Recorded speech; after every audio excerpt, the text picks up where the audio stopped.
50,000 people are heading to Rogers Stadium in Downsview for the first of 4 Coldplay concerts happening tonight. Live Nation and transit officials say that adjustments have been made to better manage the crowds. Yeah, getting to and from the stadium was a major issue when it opened last month, among other issues. Let's go live now to CP24's Arda Zakarian for a look at the big show and to talk about what is changing. Arda.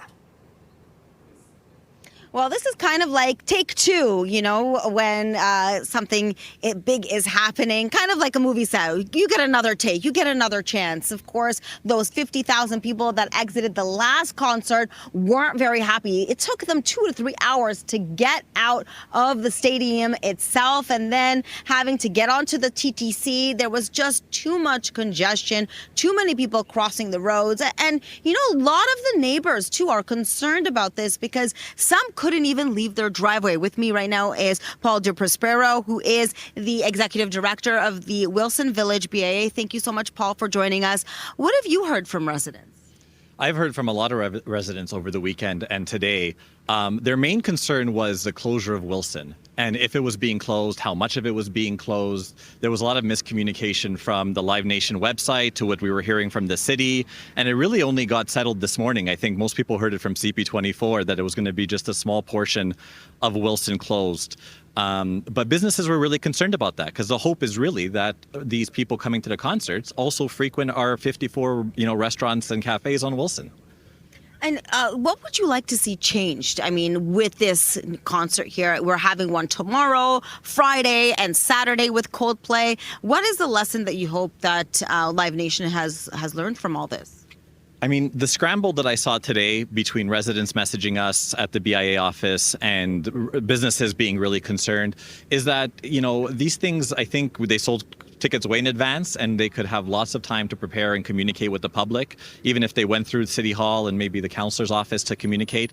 So, I think the residents were concerned. How are they going to get back home from work? How is the concert going to impact them? And the businesses were concerned. Are their stores going to be closed or are the main streets going to be open for people to shop there? So I think we could alleviate all this anxiety with some early communication and maybe more community involvement in the meetings with Live Nation and Rogers. Thank you so much for this, Paul. Appreciate it, of course. We did have a chance to talk to some concert goers who were excited that they are catching Coldplay. They put on an amazing concert, and there's many different ways to get here to Rogers Stadium, whether that's getting off at Downsview Park Station, Wilson Station, Shepherd West Station, and then walking a little bit to the venue. We had a chance to catch up with some of them, and I asked them how they got here and how they plan on going back home. We just came by Uber and the security told us the Uber is drop off is here. So, and we have to just walk like 1 kilometer. Subway definitely cuts the traffic. It's easy, it's straightforward, and you can walk all the way. And I would suggest on the way back as well, TTC would be the best option because you barely get cabs. It's just very difficult.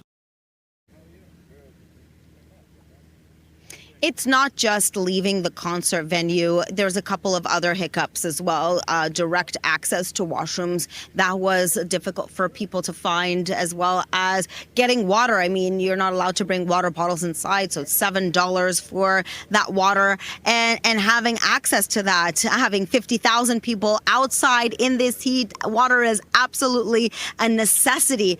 So these are the things that we're going to see how they've worked out those kinks, and really the 50,000 people that are going to descend upon Rogers Centre today, those are going to be the real judges. Back to you. Yep, that is for sure. And we'll find out how everything goes in just a couple of hours. Arda Zakarian reporting live from Rogers Stadium tonight. Thanks so much, and stay